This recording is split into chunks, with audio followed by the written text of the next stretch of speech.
Les vraies voix Sud Radio, le grand débat du jour. Le débarquement. Le 6 juin 1944. Et j'arrive. Vous savez que qui ose gagne. Parce que si demain la France était attaquée, il devrait faire la même chose que nous. Enfin, c'est absolument impossible. Si Biden lui dit no way quand ils vont se rencontrer, c'est un risque majeur. Fort d'une jeunesse audacieuse, vaillante, prête au même esprit de sacrifice que ses aînés. Ils n'ont pas la même éducation, mais je pense que le réflexe du Français qu'on attaque et quand on a peur pour sa famille, on va au combat. Il y a 80 ans se déroulait donc la plus grande opération militaire de l'histoire. 150 000 soldats alliés débarquaient en Normandie pour libérer la France et l'Europe du nazisme. Environ 10 000 personnes donc allaient y laisser leur vie le jour même, puis 37 000 la semaine suivante dans une bataille de Normandie. Oui, alors parlons vrai. Imagineriez-vous notre jeunesse partir au combat pour lutter contre un agresseur? Est-ce que les exemples des héros du passé sont assez valorisés aujourd'hui? Serait-on prêt aujourd'hui à sacrifier sa vie pour défendre la France? Eh bien, vous dites non à 83% sur Twitter. Vous avez mis votre peau en jeu pour la France. Vous avez fait une OPEX, vous avez été militaire. Venez témoigner. Aude attend vos appels au 0826 300 300. Notre invité, le général Dominique Trinquant, ancien chef de la mission militaire française auprès de l'ONU et auteur de ce livre, Ce qui nous attend aux éditions Robert Laffont. Général, merci d'avoir accepté notre invitation. Petit tour de table avec Philippe Bilger déjà. Alors, 3 idées très rapides. D'abord, évidemment, de manière très banale mais évidente, j'ai la plus grande admiration pour ces gens qui, sans aucune hésitation, ont suivi leur conception de l'honneur et le sens de leur mission. Deuxième idée, c'est que, bien sûr, j'aimerais pouvoir dire que dans les mêmes circonstances, j'agirais de la même manière, alors que ce serait absurde de ma part. Je ne veux pas appartenir à la catégorie des héros rétrospectifs. Je ne sais absolument pas ce que je ferais. Ce que je voudrais au moins, c'est ne pas ajouter au malheur du monde et amplifier le mal des autres. Et dernier élément, et pardon de profaner cette excellente interrogation, quand on n'a pas le choix d'une résistance héroïque, je pense que la vie d'aujourd'hui propose tout de même aux êtres qui veulent être dignes d'une certaine notion du courage, une multitude de petites résistances qui n'ont rien à voir avec, évidemment, avec celle où la mort est au bout, mais qui ne sont pas négligeables. Françoise Legois. Moi, je suis certaine, absolument, que je connais mon tempérament, et puis je connais ma lignée, mon histoire et l'histoire de ma famille, donc ce serait quasiment de famille. Je suis certaine que je rentrerai dans la résistance, et je suis en plus certaine que j'aborde évidemment l'extrême droite, mais je suis absolument certaine que si je me retrouvais dans un maquis, eh bien, je n'aurais aucun problème à tirer des cartouches contre l'envahisseur avec des gens d'extrême droite, voire de la gauche extrême que j'aborde dans leur attitude en ce moment. Je le ferai, si vous voulez, parce que, et je suis sûr que j'écoutais ce que disait Dominique Trinquant avant la pub. Oui, je crois que les héros se révèlent et c'est même pas une question d'héros. Par contre, le dernier point, j'ai revu Il faut sauver le soldat Ryan, qui bien sûr est reprojeté. Vous avez vu à l'occasion du 80. Eh bien, là, je n'aurais par contre aucun courage d'être la première vague des barges et de me jeter dans la flotte jusqu'aux hanches et de ramper pour avec attaquer les mitrailleuses qui vous tirent dessus. Voilà, ça, je pense que je suis incapable de faire une chose pareille. Luc Gras. Moi, je suis assez effrayé par ce résultat. Je pensais que 100% des Français étaient prêts à défendre leur patrie par amour de la France. Donc je suis assez effrayé. Twitter, hein, là, c'est 83%. Bon, ce sont les auditeurs. Oui. Bon, premier point, j'analyse ça en me disant qu'on est dans une forme de société, un peu de la confusion, de la mollesse, on confond un peu tout. Là, la question était très claire. C'était défendre la France. On parle pas de l'Ukraine, on parle pas de la Russie, on parle pas des États-Unis, on parle de défendre la France. 83% des personnes sont pas prêtes à défendre la France. Peut-être qu'elles pensent que le peuple, les gens en général ne seraient pas prêts. Oui, mais bon, il faut arrêter. Alors, moi, je pense que les Français, c'est pas une bande de lâches. Pardon, excusez-moi. Merci. Pour garder quand même une petite note d'optimisme, je pense que il y a une distance entre la situation quand on est dans le réel et les annonces comme ça. Et finalement, il y a une forme d'honnêteté de dire que dans l'absolu, on n'est pas prêt à faire la guerre. Mais quand on est dans la situation, je pense qu'il y aura plus que 17% de Français qui seront prêts à défendre le pays. Il y en a une autre qui est prête, je suis sûr, c'est Minibus qui se poserait pas de questions. Ça me paraît évident. Sérieusement, mais on a le droit. Si on a le droit, on peut le dire. Si on peut le dire. Si Philippe. Tu vois, c'est ça la différence. Moi là où je suis pas d'accord avec vous, moi je pense qu'on peut le dire. Voilà. Moi je vous dis qu'on peut le dire. Mon général, je suis sûr de moi. On a avec nous le général Dominique Trinquant, ancien chef de la mission militaire française auprès de l'ONU, auteur du livre Ceux qui nous attend, aux éditions Robert Laffont. Mon général, je vais utiliser un terme militaire, vous avez été au baroud. Est-ce que parfois, ceux qui ont été les plus héroïques au combat sont ceux de qui on en attendait le moins, par exemple? Écoutez, lors de l'introduction, je disais bien que c'était les événements qui révélaient les héros. Je suis assez navré du résultat de vos auditeurs et qui ne reflètent absolument pas la vérité. Les Français, malgré tout ce qu'on en dit, se sont remarquablement battus en 1940. Il y avait beaucoup de résistants. Bravo. Il y avait des forces françaises qui ont débarqué en Normandie, qui ont débarqué en Italie, qui ont débarqué également en Provence. Et je crois que les événements font que tout le monde se lève pour défendre son pays. Vous savez, j'ai une pensée particulière. Le 6 juin 1944, mes deux grands-pères avaient été arrêtés, l'un envoyé à Auschwitz, l'autre dans les prisons allemandes. Deux de mes oncles étaient morts. Et ils n'étaient pas seuls. Mon grand-père me disait toujours, qui était revenu d'Auschwitz, tu sais, quand ton pays est envahi, tu n'as pas le choix, tu te lèves et tu combats. Eh bien, je pense que beaucoup de jeunes Français feraient la même chose aujourd'hui. Alors, je suis persuadé. Juste un petit mot justement sur la perception de la guerre, puisqu'on a posé une question à des jeunes qui ont répondu, et le résultat, c'est les jeunes sont prêts à combattre, mais valorisent d'abord les capacités cognitives et intellectuelles plus que la qualité physique. Donc, ils sont prêts à se battre. Stratégiquement. Voilà, exactement. C'est intéressant. C'est peut-être là où la différence aujourd'hui, générale. Et écoutez, je crois que dans le combat, il faut des deux.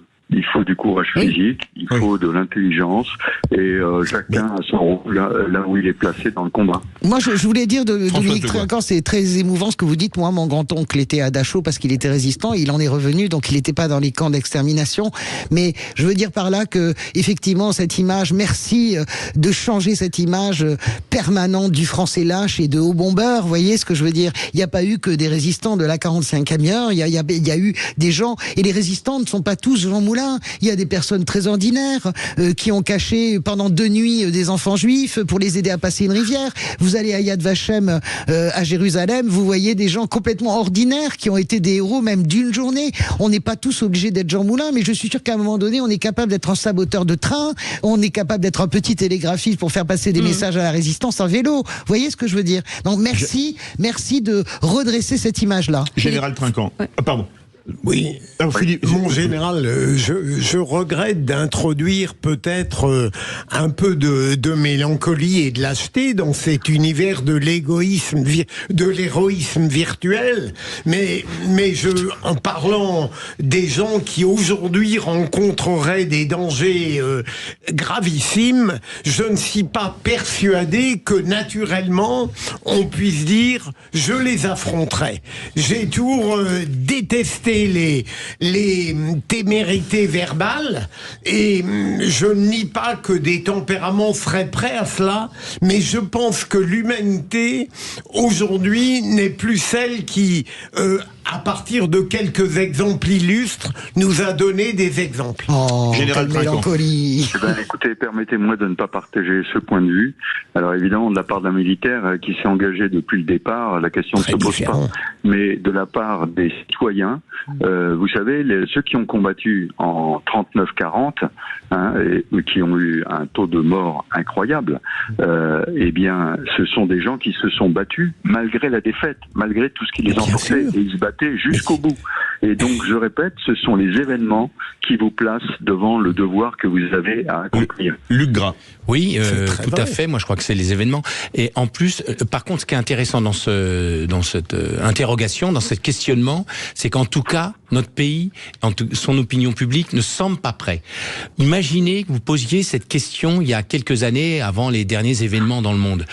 Jamais on serait intéressé à une question pareille. Est-ce que vous êtes prêt à vous battre pour votre pays? On se posait même plus la question. On était dans une ère de paix après 45, et là aujourd'hui, c'est vrai que les états d'esprit sont pas prêts. Donc je trouve qu'il faut prendre en considération ce que dit Philippe et aussi ce que dit Françoise, parce que c'est deux sensibilités et malheureusement et heureusement on n'est pas confronté à cela. Seul le réel nous donnerait une réponse à cette question. Mais mon général, est-ce que l'opinion publique serait prête, vous avez été un peu sur les terrains un peu partout dans le monde, est-ce que l'opinion publique serait prête à sacrifier, par exemple, on se rappelle, je vais changer de conflit mondial, le 22 août 14, le jour le plus meurtrier de l'histoire de France, 27 000 jeunes qui sont tués au front. Est-ce qu'aujourd'hui une opinion publique française serait capable d'accepter ça? Alors, puisque vous parlez d'opinion publique, je voudrais vous rappeler un petit peu notre histoire. En 1938, tous les Français étaient considérés comme des pacifistes. Quand il y a eu les accords de Munich, le président du Conseil à l'époque qui a été applaudi, a dit il ne sait, je me souviens plus, les cons. Les cons, s'ils savaient ce qu'ils avaient dit. En 39, mobilisés, et en 40, ils se sont battus. Les mêmes, exactement les mêmes. Donc, si vous voulez, encore une fois, je me répète, pardonnez-moi, mais ce sont les événements. Vous savez, quand c'est loin tout ça, qu'il n'y a pas de risque, le choix c'est entre boire une bière ou un rosé le soir, c'est sûr qu'on n'a pas ces problèmes-là. Mais lorsqu'on se trouve face à l'événement, face au risque, et il est important que les gens le réalisent avant, s'y préparent avant, parce qu'il faut mieux être préparé. J'ai eu la chance d'être avec des maquisards, parce que mon parrain de promotion, le lieutenant Lartenay, est mort le 11 avril 44, massacré dans l'Ain. Et les jeunes que je rencontrais, enfin qui étaient jeunes à l'époque, qui me disaient, moi j'étais jeune lieutenant, ils me disaient, mais mon lieutenant, on avait besoin d'être formé, on n'y connaissait rien. Et on avait besoin d'être encadré, mais nous on voulait défendre notre pays. Et vous voyez, cette dame qui est là, elle a porté les messages. Ce monsieur qui est là, il cachait du fromage pour pouvoir le donner. Chacun avait son rôle à jouer. Génial. Voilà. Selon les chiffres du World Value Survey, les Pays-Bas, c'est 36% qui seraient prêts à se battre pour leur pays. L'Allemagne, c'est 40%. La France, 58%. L'Inde, 80%. Vachement fort. Une réaction Général, une réaction de Cécile de Bordeaux qui est avec nous. Cécile. Oui, merci de me donner la parole. Je sais que mon temps est compté, mais je voudrais partager un petit moment avec vous de mon grand-père qui est décédé le 10 mai et qui aurait eu 100 ans au mois de juillet. Et qui écrivait à 17 ans, maintenant qu'un régime AI vient s'implanter en intrus sur notre pays, nous prouverons s'il le faut que nous n'avons pas démérité de nos ancêtres de 1789. Oui, la vraie République refleurira bientôt, édifiée de sang et de sacrifices s'il le faut. La jeunesse française reprendra un nouvel essor vers l'amour de la liberté, de l'égalité et de la fraternité. C'est fort, c'est très joli, bravo. Il avait 17 ans en fait. Il avait 17 ans. Il avait 17 ans et je voudrais lui rendre hommage. Donc il s'appelait Pierre Delpech. Il est donc décédé le 10 mai, comme beaucoup d'illustres inconnus.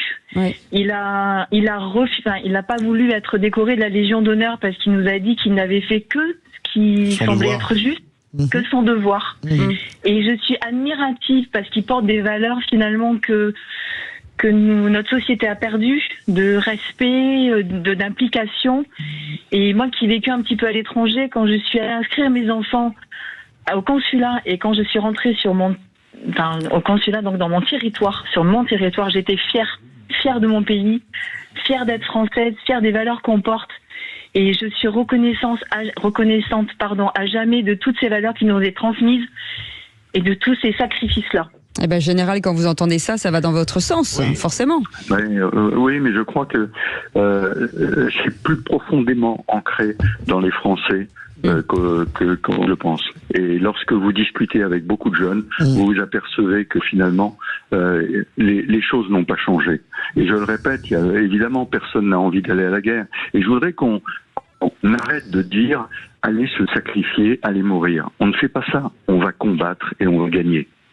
C'est fort, oui. En plus, je pense que les jeunes... On peut rentrer vivant aussi. On peut rentrer vivant, les jeunes peuvent aussi faire les guerres hybrides, on peut hacker des missiles, on peut faire la guerre différemment. C'est surtout ça aussi qui est très intéressant. En tout cas, commettre des actes de résistance beaucoup plus facilement probablement qu'avec des pains de plastique pour faire sauter des trains. Ça me paraît compliqué. Moi, je me ferais sauter la main, mais j'essaierai quand même. J'ai une question quand même. La question la plus importante pour moi, est-ce que vous pensez vraiment que nous sommes dans une logique de 1938, pas pacifiste, mais de réarmement? Est-ce qu'une troisième guerre mondiale vous semble inéluctable, général? D'abord, elle n'est pas inéluctable. Si tu veux, la paix prépare la guerre. Il faut s'y préparer, il faut être fort, et c'est comme ça qu'on l'évitera. D'accord. Donc vous pensez que Emmanuel Macron, avec l'ambiguïté stratégique par exemple, a la bonne stratégie justement, et avec la décision aussi de Biden de permettre aux missiles américains de taper des installations militaires, vous pensez que c'est ça la bonne stratégie? Oui, nous avons mis 2 ans et demi à réaliser que Poutine ne s'arrêterait pas et qu'il faut absolument lui opposer la force parce qu'il ne connaît que ça. Merci beaucoup, Général Dominique Trinquant, ancien chef de la mission militaire française auprès de l'ONU et auteur de ce livre, Ce qui nous attend aux éditions Robert Laffont. Merci de nous avoir accordé votre temps précieux, surtout en cette journée. Vous restez avec